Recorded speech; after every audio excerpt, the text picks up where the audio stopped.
He's 40 feet away near the timeline. Now Jimmer sizing up Moss. Oh, no. Oh, yes!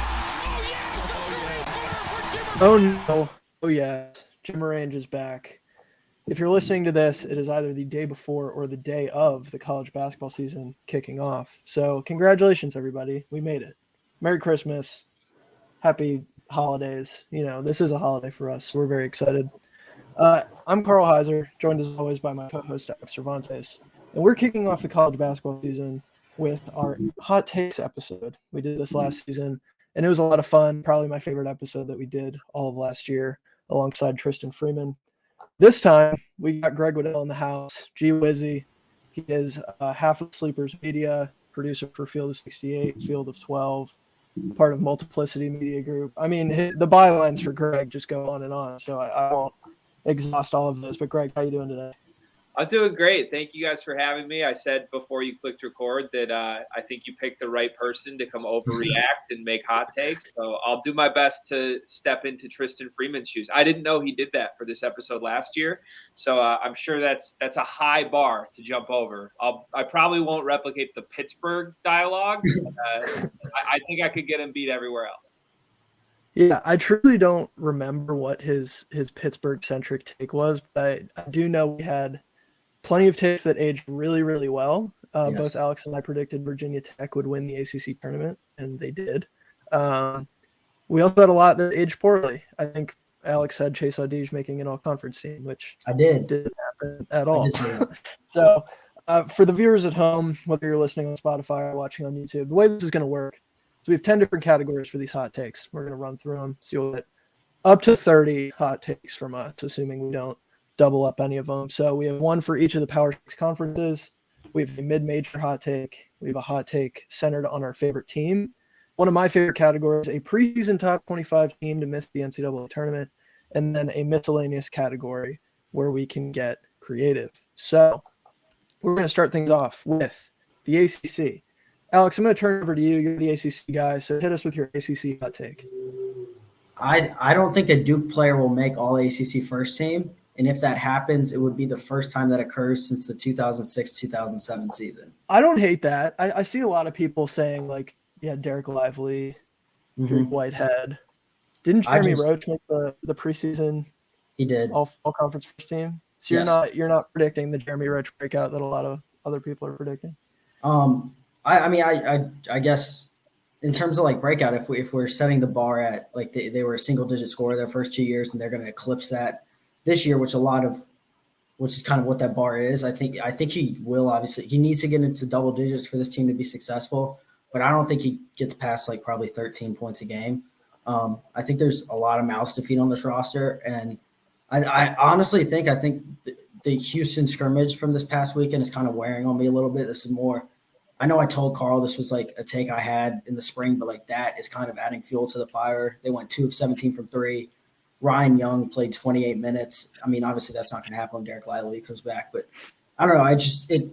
There's so many guys in the ACC that I think like individually will have better seasons. Like Terquavion Smith should make it. One of Isaiah Wong or Nigel Pack will make it from Miami. And then I think UNC has at least 3 guys who could all get nominated. And then I don't know, there are a couple other guys. So like I do think 3 of them will make second or third team, but I don't think any of them make first team. Okay, Greg, how are we feeling about this one? I don't hate it at all. I think to me, the only 2 that I could even really see are Roach and Derek Whitehead. I don't think Lively's going to get there in the front court. Especially if you're thinking like building the team. I don't know how the ACC does it media-wise, but like he's not going to beat out Armando Bacot, right? So to me, like you said, the Miami guards are really good. I wouldn't be surprised if both of them made it. Terquavion Smith is going to have better raw numbers than anybody on Duke. I actually am buying Roach a little bit this year. I don't think, like, at least relative to how much people make fun of him, I think there's something to like a 5-star kid being around and still there 3 years later. And he actually impressed me a lot in the tournament. He was a big part of why Duke made that run, in my opinion. So I don't know. I think there's a good chance this happens, but I do think they'll have someone close. Okay, this is a good time to turn to you, Greg. What's your ACC hot take? All right, so you're going to have to bear with me on this, but I think someone not named North Carolina makes the Final Four from this conference. Okay. And, it could be Miami. It could be Duke. I could even flip my hat around and tell myself that it's Virginia maybe. I don't know. Last year I was hitting on Virginia, but, like, they bring everybody back. I don't know. I just the larger point here is I don't think North Carolina is going to be as good as the number one team in the country, or at least not the runaway team in the country. They probably will win the ACC because I still don't love the ACC, but, like, I can't get the image of last year 3 ACC teams running through this tournament in March out of my head. And I think Carolina is the one who I think is most vulnerable to an upset this year, whereas Miami could do it again. It's all draw dependent, but, like, would it shock me if Duke made it with the talent they have in Shire's first year? No, with the motivational factors played in. So I'll stake my name there. Somebody that's not UNC makes the magical run this year. Okay. Alex, go ahead. I just find this so interesting because, like, a week and a half ago, we had Brian come on, and Brian said that this UNC team was going to be historically good, like flirting with 38-2, winning the national title. So I just that's so exciting to me. Just have the two polar opposites here. Yeah, me and Brian, not surprised we've been on opposites. UNC is going to be good. Like I said, I think they win this conference. I just, like, something about the one game with everything on the line. I don't trust this team. I'm not going to trust a team with Caleb Love. I know it worked last year, but I think the fact that it worked last year is very much going to work against them when they get back there this season. Okay. I'm going to go a bit more negative with mine. This is definitely a case of kicking a team while they're already down, but I think Georgia Tech wins less than 3 games in ACC conference play. We just saw Louisville lose an exhibition to a Division II school, and I would take probably 3 or 4 players on Louisville over any individual player on the Georgia Tech roster. I think they're going to be really bad. Their leading returning scorer, I think, averaged like 7 points a game last year. I don't think it's a hot take to say that Georgia Tech will be bad.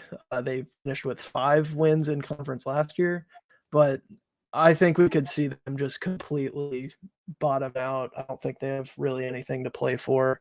I don't think the motivation will be there. Josh Pastner's on the hot seat, but I don't really know how much that's going to mean for anybody. Georgia Tech, less than 3 ACC conference wins. All right. I mean, I can see it happening. I don't know what else to say. Yeah, okay. It's a high probability. Yeah, I think so. I like it. I like it. I think they're going to be horrible and Pastner's out after this year. Yeah. I like it. Okay. All right. So maybe not the hottest take, but I think my takes will get progressively hotter as we go. So I don't mind that. Let's move on to the Big Ten. We'll throw this one over to Greg to start. I'm curious to hear your Big Ten hot take. Yeah, this is my country. I'm excited for this. I had about 5 different options for this written down, and I'm going to work 2 of them in later when we get to favorite team and miscellaneous. But my favorite Big Ten hot take going into the season is that Kris Murray will be a first-team All-American and a top 5 pick in the NBA draft. Wow. I'm in 100%. So I'm not saying he's a top 5 talent in the country. I don't think that at all.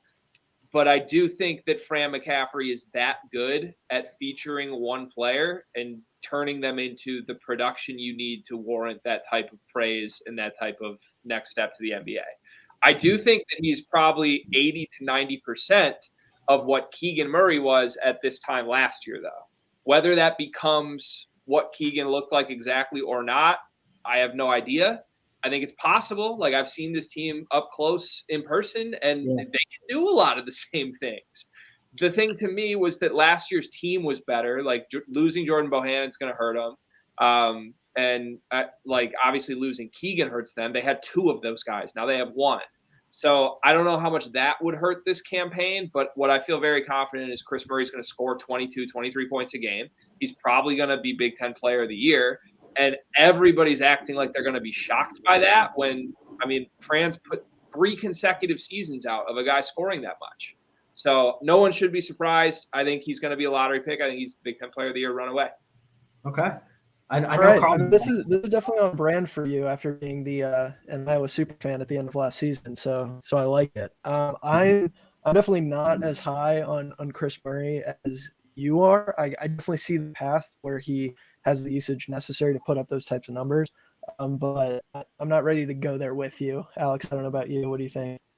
I can get like modestly behind. There's a scenario where Kris becomes like a first-team All-American. I don't know about top 5 pick in the draft. That's where I'd probably pump. Just like looking at that class and thinking who else. Like I don't know if they'd take Murray over like I don't know if you're staring down one of the Thompson brothers around 4 or 5. If you're taking maybe Nick Smith or even like I don't know. Just that's just kind of where I would probably stop it. But like I respect the consistency and like totally rolling with it. So it is a loaded draft class. What I will say, obviously, you got Wemby, you got Scoot, you got the Thompsons, and all of the Arkansas freshmen, and Keontae George. You could even throw in there, right? What I think would work in Kris's favor, if he does have the gaudy number type season I think he can have, is people are going to see what Keegan does this year in the league and be like, oh shit. Like if he's anything close to the college production, they're just going to assume that will translate to the NBA. Again, whether it does or whether it doesn't, I don't know. Mm-hmm. But Iowa's entire game plan is going to be feed this guy until he scores 25, and it's probably going to be enough in a really, really bad conference for him to be runaway guy of the year. It's fair.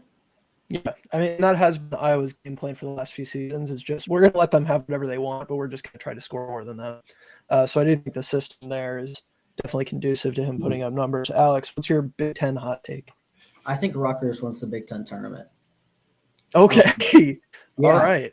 I am all – okay, so I think my challenge here is like I am a big Paul Mulcahy guy because I saw him put up 31, 7, and 7 in like a 24-point comeback at Welsh Ryan last year.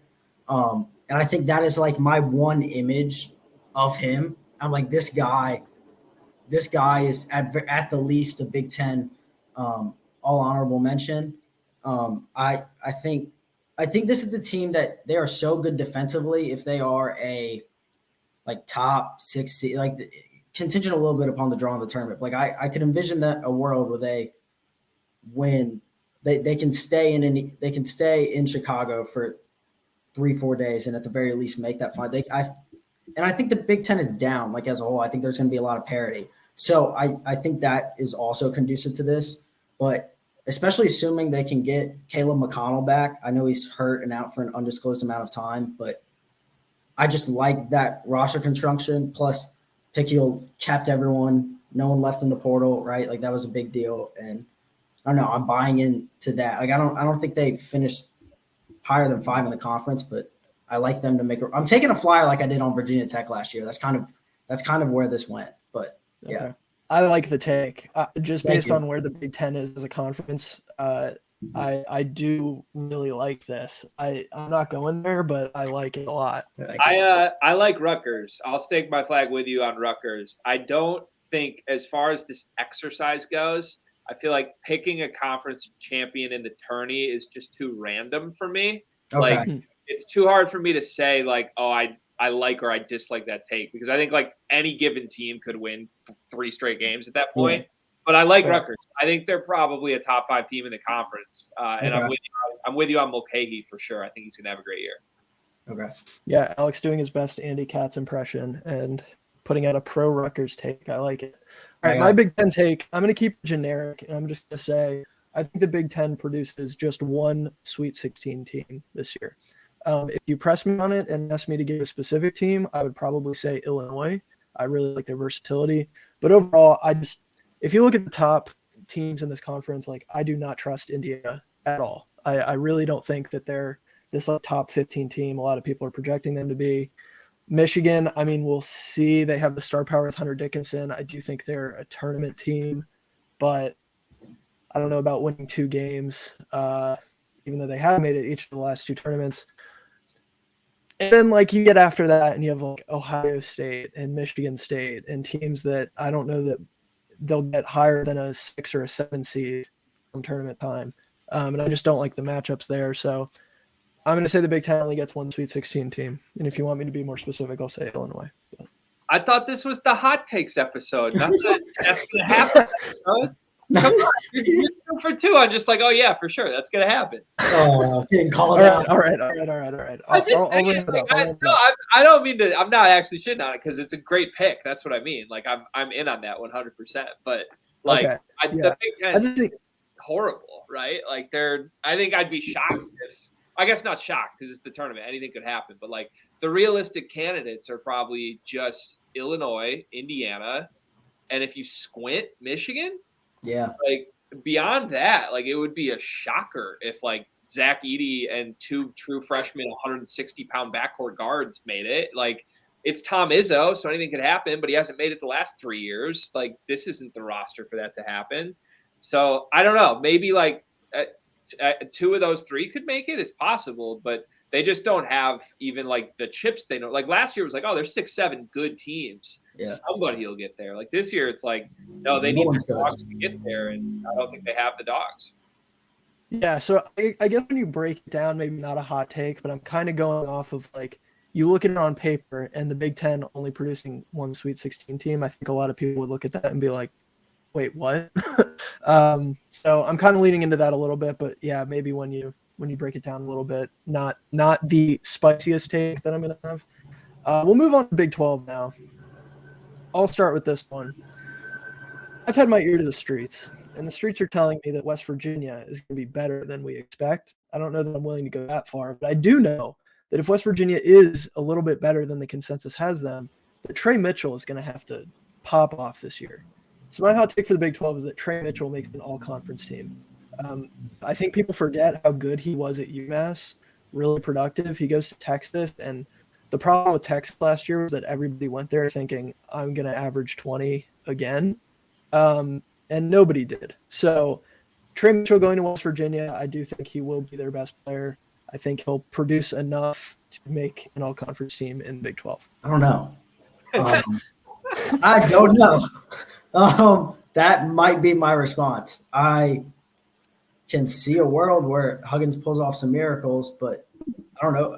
I want to know, like, they just added Jose Perez, and I don't know when he's going to be available or if he's eligible, right? There's so many lingering questions, but like how much of that offense will now like go to him because he is a primary creator for himself, and I don't know if he can play off ball. And I know that isn't a hot take, but like would that not take away from some of Mitchell's hypothetical production? It definitely would. So that's, Jose Perez going there isn't great for my take overall, but I mean, Huggins going to feed this guy who like just transferred in before the season. I mean, I don't know. There's a lot up in the air with that. We don't even know if he's eligible. That's true. I'll buy some Trey Mitchell stock for now. Okay. It's definitely a hot take, so I reward you on that. I think this would all be dependent on how good West Virginia is, and I don't think I'm buying the overall output to be good enough to give their best player. Like even if he is their best player, I think they got to be like top 5, 6 in the conference to earn a spot on the Big 12 all team. Like it's not some mediocre conference where there aren't 5 good players. Like Kansas is going to have dudes. Baylor is going to have dudes. Texas Tech's probably going to have dudes. Texas is definitely going to have dudes. So like they'd have to be good and him be great for this to happen. And I think he could be great. I don't think I'm buying West Virginia being good enough though. Okay, that's fair. Greg, what's your Big 12 hot take? All right, if you follow me, you've noticed I've been at war for the last 48 hours with the Kansas Jayhawks, and Jalen Wilson called me a clown and also insinuated that I'm a North Carolina fan, which inaccurate, first of all. So I'm getting hot for the sake of being hot here. Kansas is going to be a bubble team, and I do not like this roster. That's where this whole controversy came from. Like I made some passing comments when we were talking about how Illinois beat Kansas in their scrimmage about how I don't think Kansas is actually going to be that good. And they're one of the more overrated teams in the country. The AP poll preseason has them 5th in the country right now. That's insanity to me compared to the other teams in the top 10, 15 roster wise. This team to me doesn't have a point guard. Their point guard is DeJuan Harris. And maybe I should use the qualifier good. They don't have a good point guard. Like he is definitely a guy who played 30 minutes a game last year and he scored 5 points a game on, I think, 32% from 3. Shooting as a whole for this team is a massive question mark for me with how they replace Christian Brown and Ochai Agbaji. Jalen Wilson shot in the 20s from 3 last year, and he's supposed to be the guy now. Like, even Remy Martin was a threat to pull up off the dribble. I don't think this team has that. They don't have a true post threat for the first time in forever, and they want Ernest Uday to be that, but I don't think he's going to be that right away. People made fun of David McCormack for not being good enough last year. Like, if you didn't think his play was good enough in the regular season, it's taking a massive drop going into this season. So they're asking their freshmen to be a lot here. And Grady Dick is going to be good. I don't think Grady Dick can be the number one option on a really good basketball team. And I think that's what they need it to be. So if I'm proven wrong, it's probably because Grady Dick's really good. For me, like, I think it's really realistic to see Kansas finish 4th, 5th in the Big 12 this year, which sounds crazy, but I'm also kind of wondering if Bill Self's going to check out here. They're on the verge of getting some really, really big punishment stuff, and he just got his title. Like, it wouldn't be crazy for dudes in his spot. A bunch of other guys from his era are walking away from the game. I think this is a potential checkout spot with a roster that's not that good. So for the sake of being hot, 4th or 5th in the Big 12 means they are a bubble team. I do not mind this at all. I'm also lower on Kansas relative to kind of the consensus on them. I mean, if you just look at the fact that they've lost basically their entire core from a team that won the championship, I don't see how you say, like, oh, this, kind of island of misfit toys team is going to, like, run away with the Big 12 again or, like, be a top 2 seed or whatever. I had a very similar take last year out of the Big 12. I said that Baylor would enter the tournament as an unranked team after losing that, Big 3 guard group. I mean, they just lost a lot. I wasn't totally sure what it was going to look like for Baylor. So this is a take I can definitely get on board with. Well, I just think we should lead into mine because Greg said what I couldn't convince myself I could say. My hot take was that Kansas would bow out in the round of 64 as a top 3 seed. Let's go. I like it. Okay. So I am not as flaming hot as Greg was in this regard, but I do think that there is a world where, I mean, we talked about in our Big 12 preview how many concerns we have when this team comes into tournament play and they are like, who do we give the ball, right? Like late game scenarios, who do we entrust to score 18 points when we need it, right? And a lot of us weren't sure it's Jalen Wilson. I don't know if I want Jalen Wilson calling me a clown on Twitter. I really think come tournament time, they're going to need Grady Dick to be like 15 plus every game if they're going to need to make a run. And while I think there's a possibility he could do that, this team just screams one that, like, they're coming off the high of the national title. We already talked about how their core is gone. Greg mentioned that Self could check out. And, like, it's all kind of, like, bubbling to this point where, like, they're going to play like a 15 seed Vermont or something, right? And they're going to, like, lose on some hectic, like, 67, 63 game. But that's just kind of where I'm at with them. The fact is you go from a team that had, like, 3 bucket getters to a team that has maybe 1. Yeah. I love this, and I would like to co-opt that take instead of my take. I like that take better than my take. Okay. Yeah, we'll allow you to do that. Alex, let's move into the SEC. Alex, what's your SEC hot take? So I've said this on the podcast before. I don't know if this is really a hot take. I think it becomes a hot take after this weekend. Arkansas is making the Final Four, and I think that becomes a bolder take because they lost by 30 to Texas in an exhibition. I had convinced myself in the preseason that this team would they are deep enough, and I really trust Muss as a coach that, like, he finally – this is the year, Greg, for context for me, that I just think that these guys, like, these coaches get over, like, their final hump, right? So I think Few finally wins a title, and I think Muss finally gets to the Final Four. So that's just kind of the context there. But I fell in love with this recruiting class so much that, like, I'm just going to stick to my guns and that they are going to struggle and they're going to be ups and downs. And while I have concerns about the front court, I think this team is like the epitome of one that will get hot come March and just kind of roll through teams. And they can score and they can play defense and they will be able to get in transition. And while other people have concerns about Anthony Black, I'm trying to be an idealist and I love the idea of a 6'7" point guard. So I am rolling with it. Oh man. Okay, I'm jumping in, Carl. I'm sorry. So I think for hot take purposes, it's a 10 out of 10. I enjoy it. I respect Thank it. you. You are. I think my heart's going to be right there with you. Like I've convinced myself this is the team I will talk myself into midseason. Mhm. It just absolutely ruins my pockets and ruins everything come March. Love it.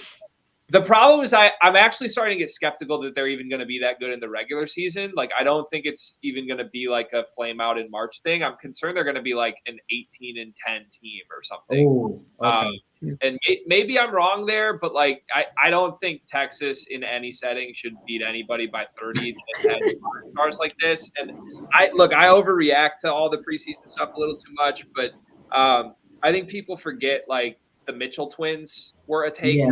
From us. That's a horrible sign. That's the biggest red Yeah. flag we've ever seen. So either Nick Smith and Anthony Black have to be transcendent here, or this could have like all the rails are off and they're just falling negative. And I'm on that side right now. I can see that. Okay. I can understand where you are coming from. Yeah, the ceiling is definitely there. I do think they're going to have a lot of ups and downs in the regular season. But we've seen them they made the Elite Eight as a 4 seed. They made the Elite Eight as a 3 seed. Maybe they finish like as a 5 or a 6 this season, but I do think that just the higher end talent on that team make it such that they could go on that type of run. So I do, as far as entertainment purposes go, Alex, I do enjoy that. My SEC hot take. I think this is a hot take solely because there are a couple teams in the SEC that you would say have a much higher ceiling than this team. But I think Tennessee is going to come away with the regular season title in the SEC. And I'm not even like that high on Tennessee necessarily. There's nobody on this roster that I see and I'm scared to play them.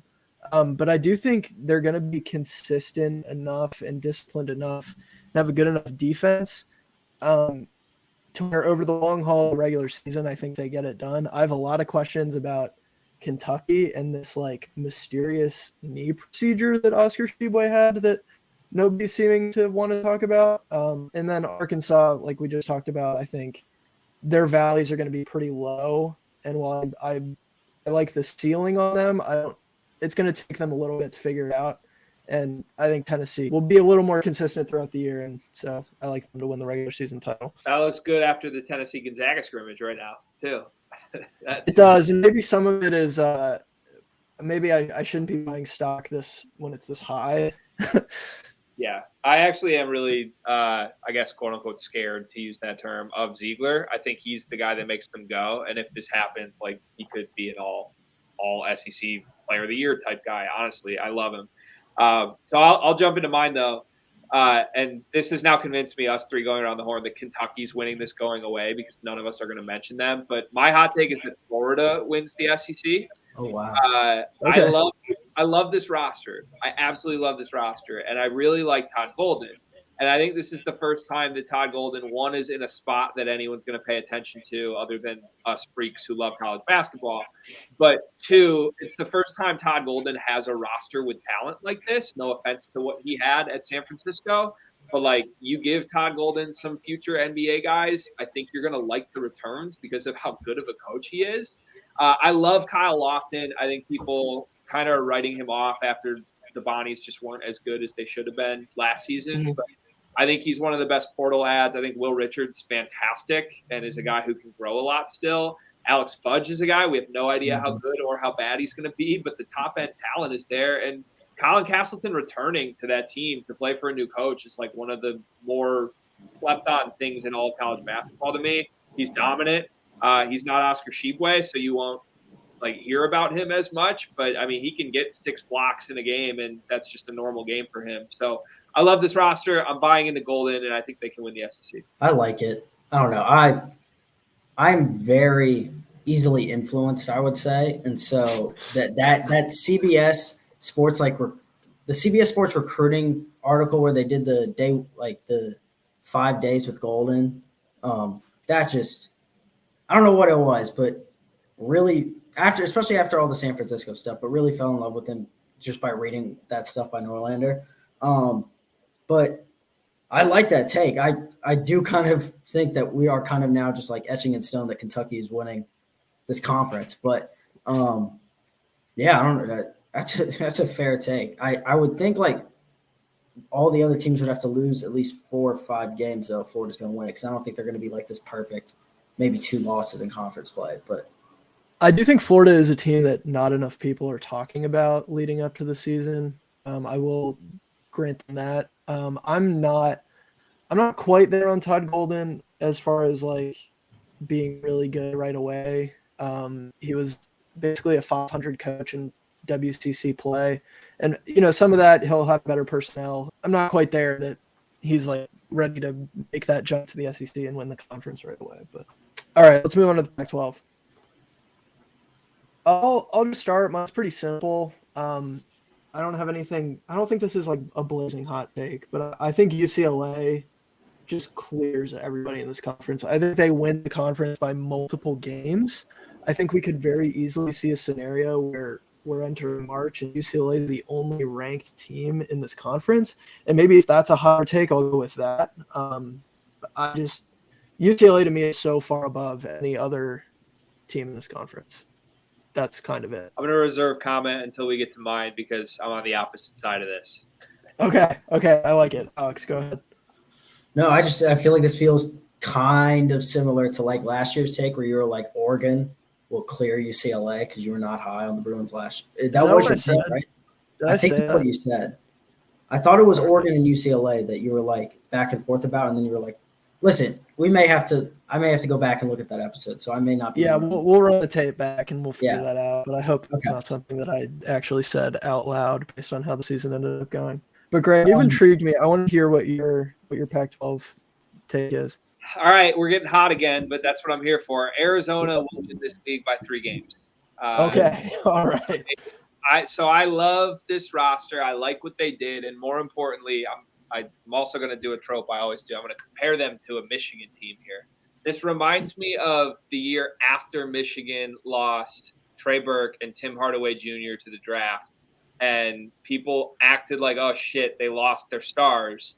But in reality, they had future stars that were just going to jump up from the 3rd, 4th, 5th option into the 1st, 2nd, 3rd option, and they're perfectly complementary of each other.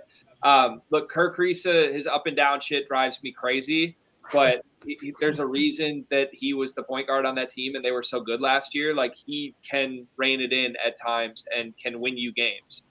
Pell Larson looked awesome in the FIBA stuff over the summer, and I think when you put him into like a secondary scorer role, he's going to be a superstar.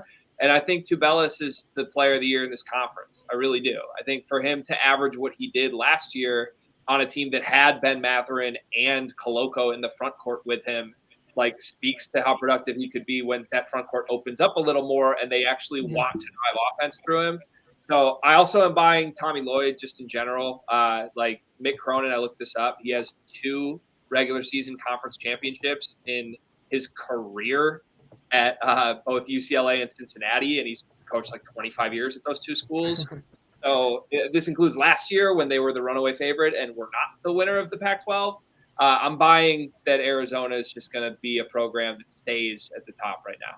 I honestly don't know. I have like virtually no thoughts on the Pac-12. Honestly, I'm not going to lie to you. I think that's a lot. That conference is like way past my bedtime, and at some point you can only dedicate so much RAM to the Eastern and Central time zones. I appreciate the honesty. Go ahead and go ahead and what's your Pac-12 take? So I think we're going to run into the same issue we had earlier in this episode. I don't think this is like a hot take. I think this is just a pragmatic one, but it was all I could come up with. And so I looked up and down at this roster. I don't think Cal like has any shot of winning more than 2 conference games at all. I don't know if that's like hot, but like they couldn't score last year, and no one on this roster makes it seem like they will have that option again. Which scares me if you're a team that put up like around 62, 63 a game, and now this year your projected leading scorer is a guy who's coming from the MEAC. So like, and I'm not trying to slander the MEAC, but like it is clearly a step up to the Pac-12. I don't know. That's all I've got. Like, I don't think they win more than 2 games. First of all, I love and respect your "it's past my bedtime" comments so much. That's one of the greatest things I've ever heard. I'm in on this take. Cal's going to be really bad.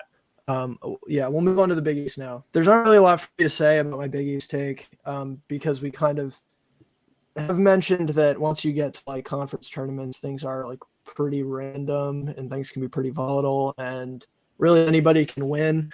But this take is more so based on the fact that I think this team will get better as the season goes on and they'll be kind of on all cylinders come March. So I'm going to say that UConn wins the Big East tournament. I think early on this roster might be there's a lot of unanswered questions with this roster. They need freshmen to step up right away. They have some guys who are coming back that need to break out for them to be good. But I do think this roster over time will age very well. And come tournament time, they'll be very good. Alex, what do you got? So I'm thinking about this. Again, I might be firing off back-to-back ones that like aren't that crazy, but I think Creighton clears this conference in the regular season. I don't think they lose more than like 3 conference games. Which the Big East is like, there are teams that are going to give them trouble, right? And UConn and Villanova, the list, Xavier, right? Like the list goes on, but I really like this roster construction. I think that they will get Baylor Shireman to be committed defensively, which I think is a concern. And I don't know what's not to love with Nembhard and Kalkbrenner coming back too. Plus Arthur Kaluma. To me, there's just too much talent in a word, especially when like Villanova, you don't know what they're going to be in the Kyle Neptune era, right? And like UConn, there's still some holes you can poke in that roster, but they're going to be led by Sonogo. So that's just what I'm rolling with. Plus, I put $10 on Creighton to win the national title back in April just because, like, I was like, this is going to be so much fun. And I did that before Shireman committed, and so I think I really have to buy in now. I don't know where that ticket is, though, because I gave it to a friend's dad. So, like, we'll see if I can ever find that, if that actually becomes a reality. But that's what I'm rolling with. All right, nice. Greg, your Big East hot take or comments on the previous I love one? it. I'm piggybacking. I absolutely love it. My take is that Creighton finishes the regular season as the #1 team in the country. I love that so much. I love this team. I'm sick of the skepticism behind it. This team is stupid good with talent. There's a reason they came on so awesome at the end of the year last year. They bring everybody that matters back. Baylor Shireman is really good, and he doesn't even need to be their best player for them to be really good. He could be like the 4th best player, and they're awesome. If this team was wearing jerseys that said North Carolina, they would be our #2 team in the country preseason at worst. If they were wearing Duke, if they were wearing any Blue Bloods jerseys, we would buy into them. We're just not. It's Creighton. So I'm in. I'm fighting all the haters who say they aren't that good, and I think they prove it by the end of the year. And part of that makes them #1 is because, to your point, Alex, the rest of the Big East is a lot of unknowns at the top. So they can have more success relative to this conference than I think any other top 5 team in the country will. Love it. I love it. All right, mid-majors. Alex, we'll have you start with the mid-majors. Okay, so this pretty one's broad category. Pretty broad category. Pretty broad. I strayed away from, I think, more like the common ones, like San Diego State is going to make the Final Four, right? Like I know that's some other takes. I think that could happen. Also, is San Diego State really a mid-major? That we can leave that up for debate. But I have decided that Liberty, I'm going to have to add context. Liberty will win the Cancun Challenge, which is just – nope, I'll add context. They will win the Cancun Challenge, which means they have to beat they should beat Northwestern, and then they should beat – I think they beat Auburn in Cancun, so I think that's a piece of it. I don't think it's hot to say they won the ASUN, but I think that Darius McGee leads them all the way, and they beat a 5 seed like they did in 2019. It's like a full season type of take. For Liberty. Yeah, it's like a multi-pronged approach right there. But they will beat Auburn in Mexico, then they will win their conference, and then they will win their conference tournament, and then they will hopefully maybe they see Auburn again as a 5 seed and beat Auburn in the tournament. But all right, sure, Greg, we'll throw it to you. First of all, I love Darius McGee. I just want to say that. So I just changed my hot take on the fly here from what I've read on the record because my previous one was just Dayton will make the top 10 at some point in the season, and I think Dayton's good. I don't think that's that crazy. So I'm going to throw some slander out, and I'm going to get hot here. For the sake of this statement, Gonzaga is considered a mid-major. Okay. Gotcha. We're going to consider it that way. Gonzaga is in the round of 32 this season. They're gonna be in the top 4 all season long. They're gonna lose 4 games total on the season. 2 are gonna come in the non-conference. 1's gonna come in a slip up to like St. Mary's, and then they're gonna lose the NCAA tournament because Drew Timme can't guard in space at all. And as soon as they play somebody who is able to exploit that, they lose. And look, they lost Chet. He covered up all of Drew Timme's inabilities on the defensive side of the ball. He covered up the whole team's defense, if we're being honest. And I think Andrew Nembhard is way more important than people are acting like he is. Like, that dude was just a winner. Look what happened to Florida when Andrew Nembhard left. You don't just replace him, even though Nolan Hickman's good, and be the number 1 team in the country still. So I think we just saw this again. It's an overreaction to the scrimmage, but we saw them lose by 20 to a Tennessee team that all of us were like, yeah, they might finish 3rd in the SEC.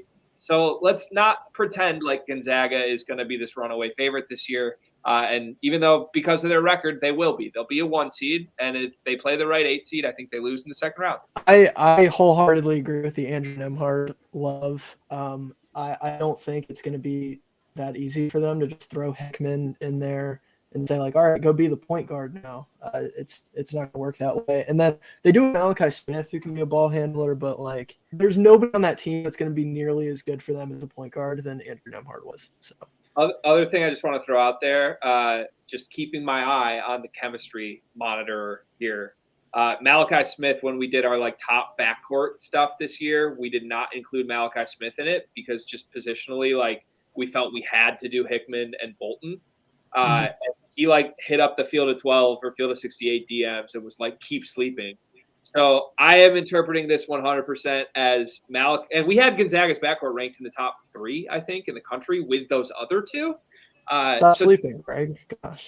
This is very much like the Malachi Smith, I think, thinks he's the best player on this team. And if he's coming off the bench, we could have some what's going on here. I just got my eyes on it. Okay. My mid-major hot take, I think actually feeds into Greg's quite nicely in just how surprising it would be if Gonzaga were to bow out in the round of 32.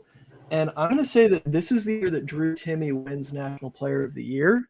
I think the team is constructed around him to a point where he's going to be the focal point. He's one of the best offensive bigs in the country.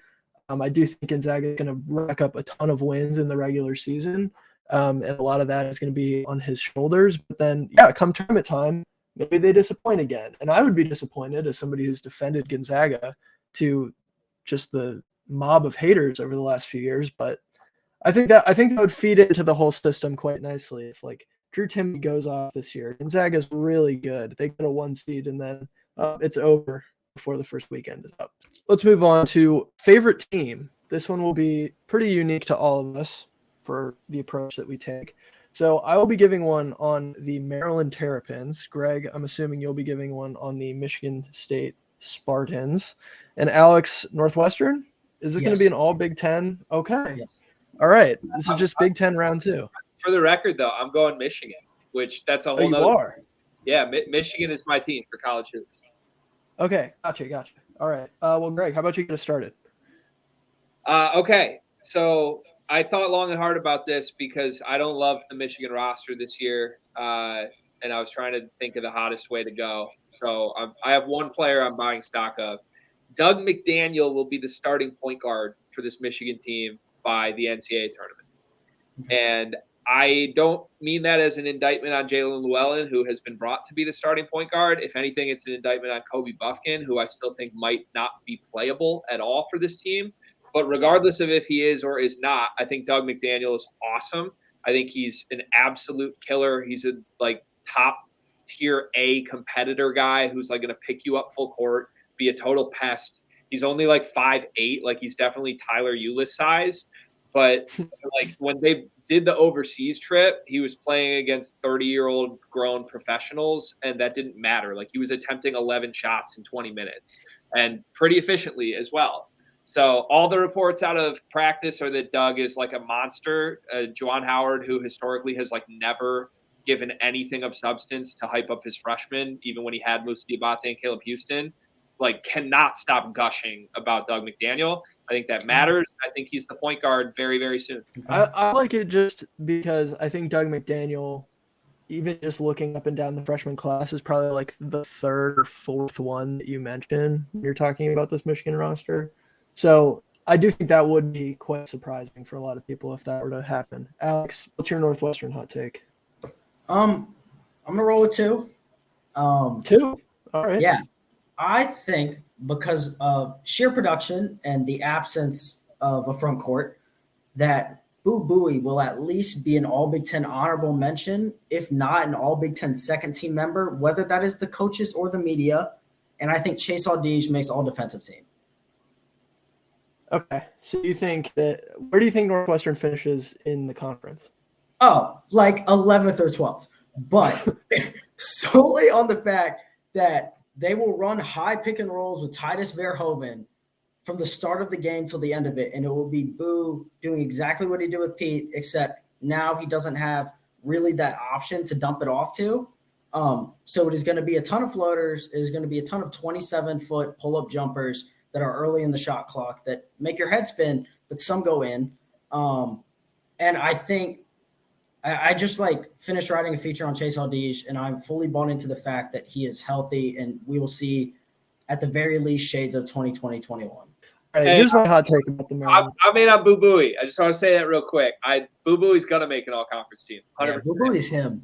He's good. Well, because Greg, you had the take that there was somebody that you said you would rather have Boo Buie than. Yeah, because AJ Hoggard went to Big Ten Okay. meetings and was stomping around like they're the best backcourt in the conference. And first of all, I've just never seen a guy who averaged 7 and 4 last year put praise on himself the way AJ Hoggard is. But then it turned into me being like, that's weird. There's 4 guys in the conference that if he was as productive as, I'd be ecstatic. And Boo Buie's the first name on the list because Boo Buie's awesome. So. Yes. I don't get it. There's no good guards in this conference. It's him or Xavier Johnson. Michigan State can pretend they have a great backcourt because they have 3 livable bodies. But no, if any of them were Boo Buie, every team in the country or in the conference would take Boo Buie as their point guard this year. Great take. All right. There's a little bonus take for you all. But so my take on the Maryland Terrapins, and there's 2 ways that I could see this happening. But I think Maryland will win 2 games in the Big Ten tournament. And I think there's a couple different ways that could happen. Some people are saying that they will finish as a bottom 3, bottom 4 team in the conference. I think they're getting slipped on pretty hard. I'm not going to say that they're good or anything. I think they finish 9th or 10th in the conference. But I will take this starting 5 up against almost any other starting 5 in the Big Ten. I think they're pretty underrated. I think Julian Reese will take a jump this year. I think Dante Scott is just objectively really good. And the thing about the postseason is you hit the tournament and your rotations become shorter. And so my big concern with this Maryland team is that their depth is absolutely terrible. I don't really like anybody that we have coming off of our bench. But the starting 5, the more we play them, I think the more successful we can be. If we do end up being a bottom, it's fine. I'll happily beat up on Minnesota or Nebraska in the first round and then play a winnable game against a Rutgers or a Purdue or an Iowa in the second round. So that's my take. I think Maryland will win 2 games in the Big Ten tournament. Okay. And still not be very good, but we'll win 2 games in the Big Ten. When you were unveiling that take, I thought you were going to say 2 games the entire conference season, and I like that. Hopefully not, or it's going to be a very, very long and sad year for me. Let's move on to my favorite category, which is preseason top 25 to the NCAA tournament. We had a few of these last year. Virginia missed the tournament. Maryland missed the tournament. Both were ranked to start the year. Greg, we'll throw it over to you first. Oh, boy, buckle up here. So last year, I do a 50 preseason predictions thing. I think I'm going to do it again this year. But last year, my spiciest was that Virginia would miss the tournament, and I was at war with Virginia fans for a month. There were some receipts. I'm pretty sure 2 different guys owe me $100 right now, and they've ghosted me. But anyways, this year, I don't have anybody I feel as strongly about. Last year, it was that roster stinks. This year, I think all 25 should, on paper, make the tournament. If forced to envision a twisted world where one doesn't, I'm going Villanova. And that's spicy. But listen, Jay Wright was awesome. And Kyle Neptune is very clearly not Jay Wright, and we don't know what he is yet. So, let's not just assume Nova is still Nova, especially when the only two true talented players they have on this team are both injured to start the season. Now, if they both come back 3 weeks from now, this is going to look really stupid because Cam Whitmore is really, really good, and we know what Justin Moore is. But if, God forbid, one of those guys is out the entire season and one of them is like in and out of the lineup, the rest of that roster is not pretty. It is not what you are used to from a Villanova basketball team. It's going to be a lot for Kyle Neptune to have to put together in his very first year. And I don't think it's crazy to see them like fall out of the top 5 in the Big East and potentially miss the tournament. I'm going to jump in here because I also picked Villanova, and I'm so glad that I'm in lockstep with Greg on this. But yeah, you lose an all-time great coach and you lose one of your best players in program history. Those two have basically been your entire identity for the last 5 years. Suddenly you're coming in here and convincing me that you're going to have a true freshman point guard leading the show. You're going to have a first-year head coach who I'd give the benefit of the doubt to, just because like I don't think Jay Wright would leave this program in such a tough spot with somebody who like couldn't be a good head coach for them. But no matter how you slice it, you're downgrading at head coach. Like you're going from Jay Wright to anybody else, which is not good. This front court to me, I don't love. Like, yeah, they're really experienced, but I think there's probably 3 or 4 front courts in the Big East that I'd take over them.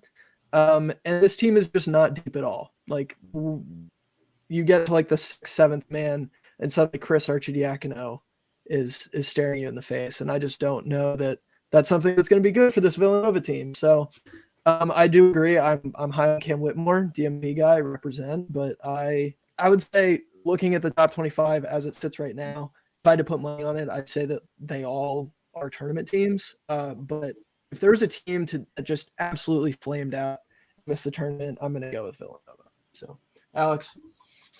Okay. What team are you taking? I want to first say that I followed some of the similar logic, and I agree that every team on paper should make. And I think even if you go into like the 5 teams that like received the most votes but didn't make it, I think probably those top 30 I would think make it. But I told Carl pre-episode, I'm going to give 2. One I think is Duke, and I followed the same formula y'all did with Villanova. I can envision a world where the wheels completely fall off. Grandison, who everyone thought was going to be this key cog that comes in and replaces, has apparently, from the tweets I've seen and from the stats I saw in that box score, has not been it thus far. I'm a big Grandison guy, so I think he can figure it out. But there is a world where Shire and a first-year coach replacing the legend of all legends, Dariq Whitehead, he's not going to be ready for the Champions Classic. When do you integrate him? Are we going to see a similar like Jason Tatum scenario where he really, really struggles until like he finds form around late January, early February? Derek Lively, is a great rim protector and he can stretch the floor, but do you need him to be anything more than a rim runner? I'm not sold on Kyle Filipowski. And I think he's going to get a lot of shots, which I don't know if that hurts this team or not. So I don't think it will happen, but there is a world where this team finishes 6th or 7th in the ACC because of some chaotic scenario. So I just wanted to put that one out there. My second one was Auburn, when I thought of 2 teams that may not make. I think both make it for context, but I am as excited as I am to see the Johnson and Green experience on the court one more time. Is Jasper your best guard? Chance Westry is hurt.